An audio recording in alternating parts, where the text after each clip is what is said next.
A lo largo de la historia han habido reportes de investigación paranormal, chamanismo, misticismo y ufología, en que personas u objetos se vuelven invisibles, se materializan, se desmaterializan o se teletransportan. Debido a su similitud, la comprensión de la dinámica de uno de estos fenómenos nos puede ayudar a comprender a los demás. En otras palabras, tal vez la física, si ese es el término apropiado de volverse invisible, podría ser similar a la de la materialización y desmaterialización de objetos sólidos, que a su vez podría ser similar a la del teletransporte. Este me ha parecido un tema muy interesante para compartir con todos ustedes. Prepárate muy bien porque en esta ocasión te presento teletransportación, materialización e invisibilidad. Bienvenidos. Escritores de ciencia ficción con frecuencia juegan con la idea de la invisibilidad y los investigadores militares modernos también están interesados en el tema. No hace mucho tiempo, los soldados solían marchar a la batalla vestidos con uniformes de espléndidos colores, que lamentablemente los hicieron excelentes blancos. Más recientemente han comenzado a usar camuflaje en un intento de armonizar con su entorno. Una investigación actual por el ejército trata de hacer a los soldados del futuro aún menos visibles, haciendo que lleven una capa especial, la capa de Rochester, cubierta de sensores en miniatura, que transmiten una imagen de lo que hay detrás de cada soldado a una matriz de material de tamiz en la parte frontal del abrigo. Esto ayuda a camuflarse, dando la impresión de que son transparentes. Sin embargo, hay una sutil diferencia entre ser invisible y ser transparente. Las fuerzas aéreas occidentales en los últimos años han gastado en gran medida en tecnología de sigilo, una forma de invisibilidad de radar para aviones. Principalmente por su forma, un avión de sigilo intenta reducir su flexibilidad a la radiación del microondas utilizada en el radar, hasta el punto en el que un enemigo se deja engañar pensando que no está allí. Los aviones de cautela tratan normalmente de hacerse menos detectables en la parte visible del espectro electromagnético al ser pintados de negro y operando solo por la noche. La Fuerza Aérea de los Estados Unidos actualmente está experimentando con varias técnicas que ocultan a la luz del día, como la aplicación de un recubrimiento electromagnético hacia el exterior de las aeronaves, que cambia de color para que coincida con el fondo. Sin embargo, estos métodos no pueden ser completamente eficaces a menos que el ruido de los motores del avión también pueda ser enmascarado, lo que podría lograrse mediante algún tipo de interferencia destructiva. El Dr. Richard Boylan afirma que en el Departamento de Energía de Estados Unidos está trabajándose en la tecnología de clandestinidad o invisibilidad de alta energía. Sin embargo, la prueba de esta afirmación obviamente sería difícil de obtener. Aunque algunos ovnis son detectados por radar, esto solo sucede cuando quieren ser detectados. Otras veces es posible utilizar la tecnología avanzada de sigilo porque además de volar a menudo completamente en silencio, los ovnis han desaparecido a veces sin ser vistos salir volando. En estos casos, lo que a nosotros y probablemente a la Fuerza Aérea de los Estados Unidos nos gustaría saber es si solo se están haciendo transparentes o en realidad se desmaterializan o tal vez entran en otras dimensiones. En su libro Crónicas OVNI de la Unión Soviética, el veterano ufólogo Jace Valle describe un aterrizaje ovni en un parque en la ciudad soviética de Voronezh a la vista de niños que se encontraban jugando al fútbol allí, así como de unos 40 adultos. Después de haber aterrizado la nave, surgió de ella un ser alto de 3 ojos y una entidad robótica y comenzaron a moverse. Cuando un niño cercano gritó de miedo y otras personas comenzaron a gritar, los seres y el ovni desaparecieron en el acto.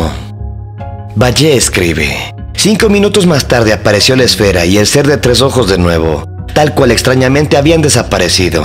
El ser ahora tenía a su lado un tubo de 1 metro de longitud. Un muchacho de 16 años de edad estaba cerca de la escena. El extraterrestre apuntó ese tubo hacia el adolescente que desapareció instantáneamente. Posteriormente el extraterrestre volvió a ingresar a la esfera y ésta se fue volando, aumentando gradualmente su velocidad. En el mismo instante el adolescente desaparecido reapareció. Sería interesante saber si el chico estuvo físicamente allí, pero invisible, durante esta experiencia, o si de alguna manera no estuvo allí, en este caso, ¿dónde estaba? ¿Cómo logró regresar y cómo sintió él la experiencia? Otras preguntas estarían relacionadas a la física de la invisibilidad ovni y el tubo del extraterrestre. Sin embargo, podemos estar seguros de que si bien la ciencia pública no puede en la actualidad explicar este fenómeno, los militares estarían muy interesados en un dispositivo de este tipo. Un artículo fascinante en el Anomalist de 1995 de Donna Hipkey describe su investigación sobre lo que ella denomina como invisibilidad humana espontánea involuntaria, una condición por la cual personas completamente sanas se encuentran que de repente se han vuelto invisibles a los que los rodean. Después de hacer una investigación sobre el fenómeno en varios tablones de anuncios de internet, ella dice que las cartas comenzaron a llegar a montones. Muchas personas afirmaron haber tenido varias de estas experiencias. A menudo se necesitan varios de tales hechos antes de darse cuenta que son verdaderamente invisibles ante otras personas en ciertos momentos. Ellos intentan interactuar con los que les rodean y simplemente no pueden ser vistos ni escuchados. Estas personas han reportado casos de invisibilidad en lugares como aeropuertos, bibliotecas, tiendas de ropa, restaurantes, fiestas e incluso en sus propias casas. Afortunadamente, el efecto parece desaparecer de forma espontánea, de lo contrario nunca podríamos volver a saber de ellos. Como la invisibilidad a veces es reportada como un componente del fenómeno de la abducción ovni, Hippie al principio pensó que las personas que se habían puesto en contacto con ella pudieran ser todos abducidos, pero al ir ampliando su base de datos, esto no parecía ser el caso. Sin embargo, ella no afirma que ellos parecieran tener mayores habilidades psíquicas que el promedio de las personas. Hippie también señala que el ocultismo occidental y las tradiciones orientales del yoga se refieren a la posibilidad de hacerse invisibles. Por ejemplo, en la tradición de la India, uno de los Yoga Sutras, el de Patanjali, afirma que después de una formación adecuada, el contacto entre el ojo del observador y la luz del cuerpo se rompe y el cuerpo se vuelve invisible. Esto no suena como desmaterialización y no se refiere a la suspensión de los efectos de sonido como en los reportes de Hippie, pero parece afirmar que existe una relación entre la conciencia y esta forma de invisibilidad. En la tradición oculta, al parecer, los antiguos creían que las piedras preciosas de heliotropo conferían la invisibilidad y también daban el poder de la adivinación.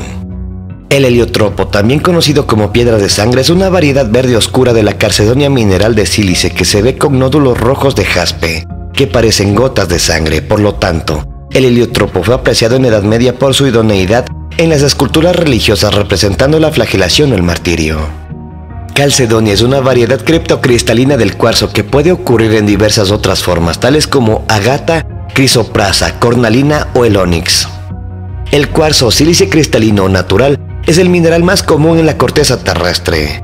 Su nombre químico es dióxido de silicio, una combinación de los elementos silicio y oxígeno que son respectivamente el séptimo y el tercer elemento más común en nuestro sistema solar. El por qué entonces esta variedad de cuarzo llamada heliotropo podría conferir invisibilidad hasta nuestros días es un enigma. El heliotropo también se refiere a un color morado claro, el cual se deriva al parecer de una de las 250 plantas del género Heliotropium. El nombre del género se deriva originalmente a la capacidad de la planta para voltear sus flores hacia el sol. La más conocida de ellas, el jardín o heliotropo peruano, tiene una fragante flor morada de 5 lóbulos. En esta versión es la planta de heliotropo la que confiere invisibilidad y poderes de adivinación. En una posible conexión con el color púrpura del heliotropo se observa que al parecer las leyendas afirman que los grimorios o libros que contienen los secretos de la brujería tienen páginas de color violeta o púrpura y que los caracteres en la página son invisibles para el profano. Exactamente qué clase de personas son las consideradas como profanas por los practicantes de la brujería, esto aún no está claro. Las explicaciones de la invisibilidad de la escritura en las páginas de color púrpura no se dan, pero se observa que el color violeta es el último color del espectro visible antes de que la frecuencia de radiación electromagnética se vuelva demasiado alta para ser detectada por el ojo humano y por tanto se vuelve invisible. La conexión entre la invisibilidad y la conciencia parece lugar obvio para buscar más explicaciones.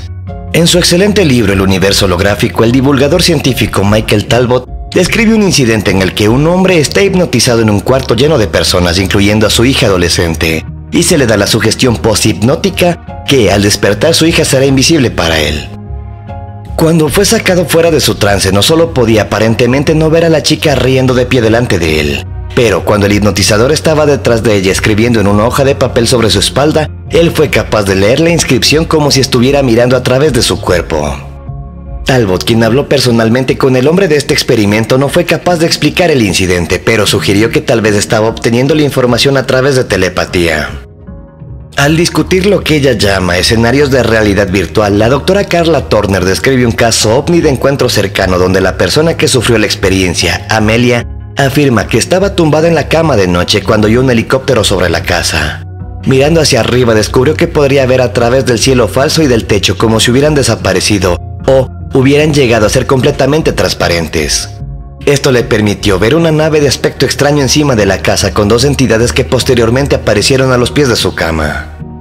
La otra persona que se encontraba durmiendo en la misma habitación no había escuchado el ruido de los supuestos helicópteros ni visto las entidades, mientras que Amelia, que parecía envuelta en una bola de luz azulada, mantuvo contacto con las mismas.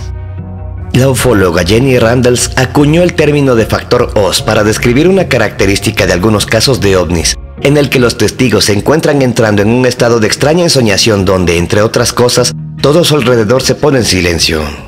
En otra ocasión, en una tarde a fines de verano del año 1978, una pareja de Manchester, Inglaterra, vio un ovni que se cernía sobre una calle muy transitada, casi inexplicablemente, en ese momento desprovisto de su habitual tráfico vehicular y peatonal. En la tarde del 15 de abril del año 1989, un padre y su hijo vieron un objeto metálico de color dorado con forma de pesa, acompañado de 4 discos más pequeños maniobrando en el cielo cerca de su hogar en Novato, California. Tan desconcertante para los testigos como los ovnis mismos fue la ausencia de otros humanos en un momento en el día en el que la gente normalmente estaría afuera. En opinión de Randles, tales informes sugieren que de alguna manera la conciencia del testigo es el punto focal del encuentro ovni. Algunos reportes sobre invisibilidad sugieren que algunas personas pueden hacerse invisibles selectivamente a otras. Esto suena un poco como el caso de la hipnosis de Michael Talbot sin el hipnotizador, como si una persona con esta habilidad puede afectar a algún otro sistema perceptivo usando algo como control mental telepático.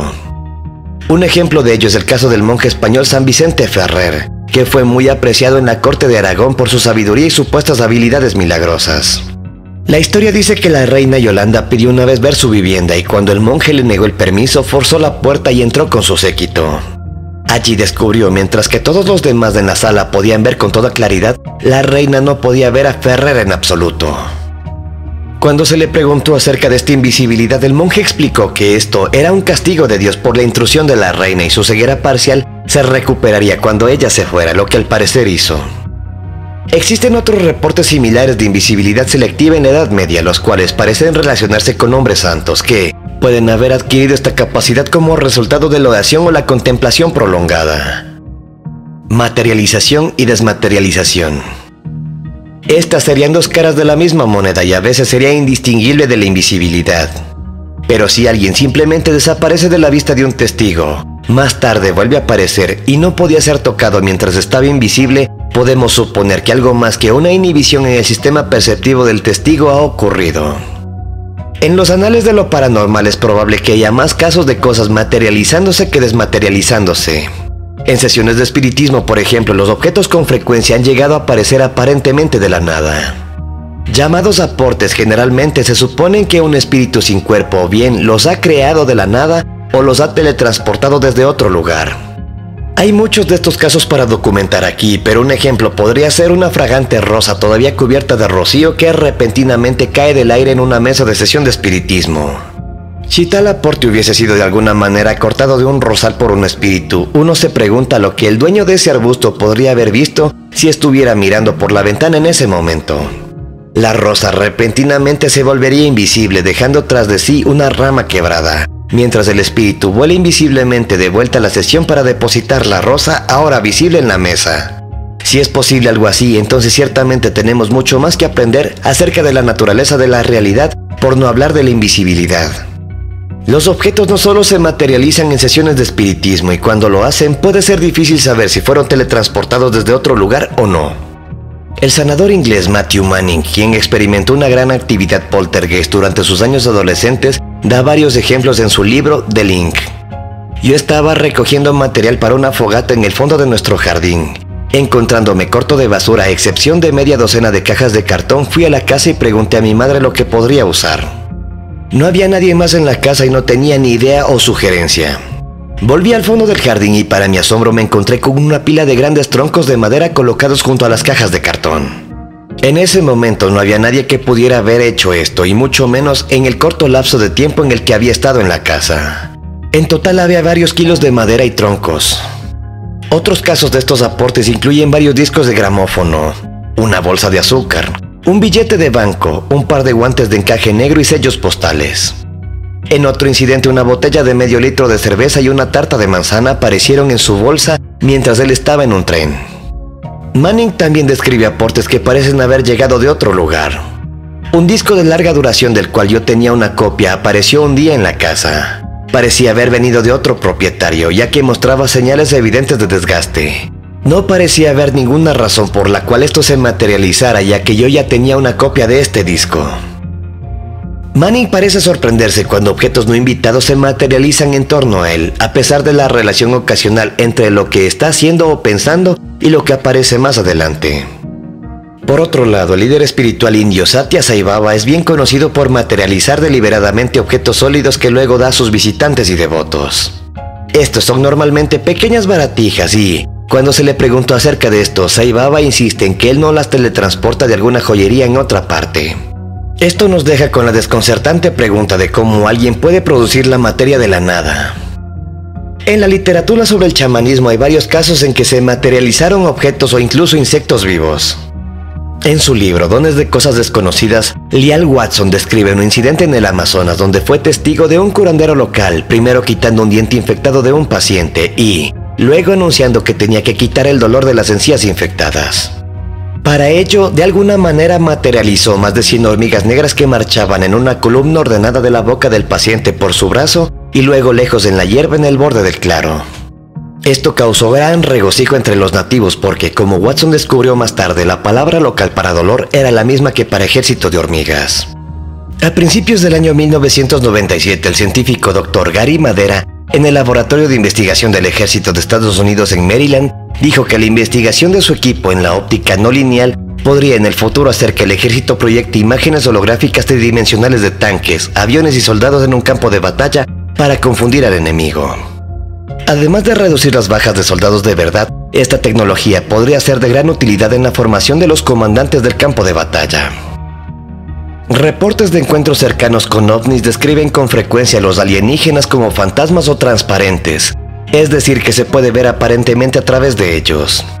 Tal vez esto se deba a que algunas de estas apariciones son proyecciones holográficas junto con alguna forma de sofisticada inteligencia artificial. Teletransportación.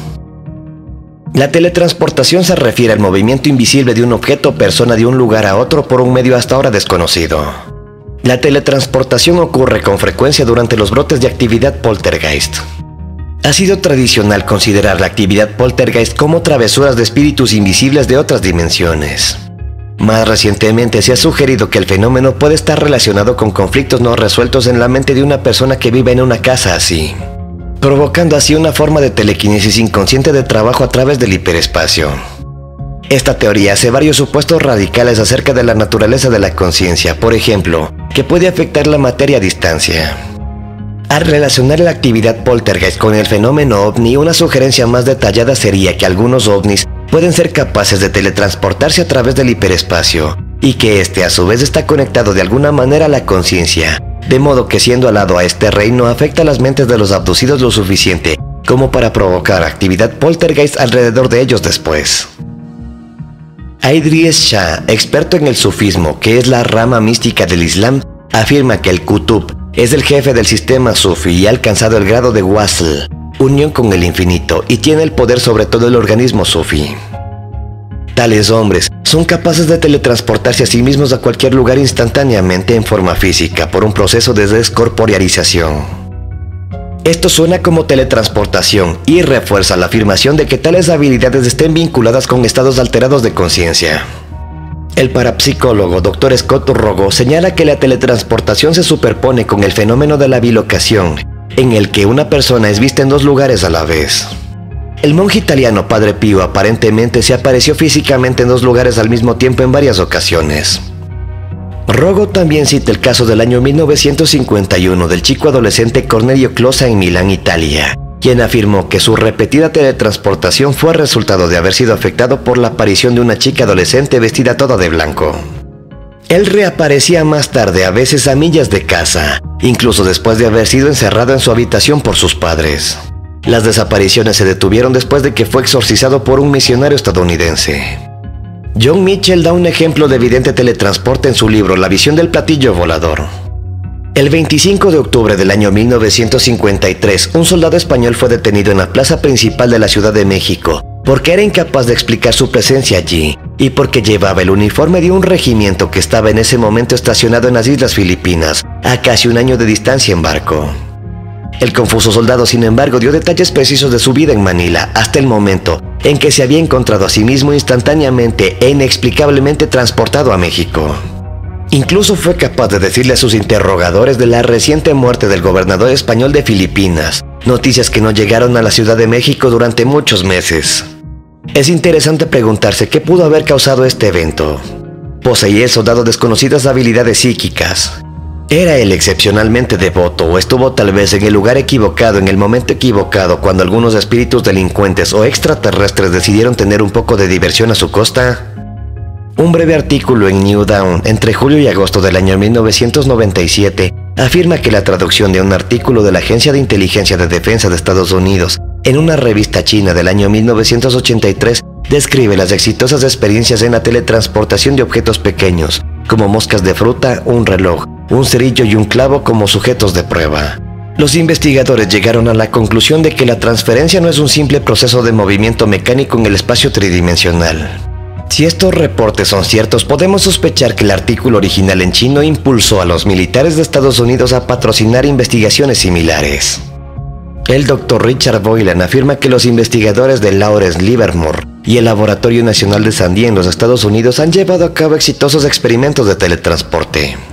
No es sorprendente que los detalles no parecen haber sido publicados en ninguna revista científica, por lo que es difícil saber por qué hacen tales afirmaciones. ¿Cómo es posible que algo se desmaterialice y o se teletransporte de un lugar a otro?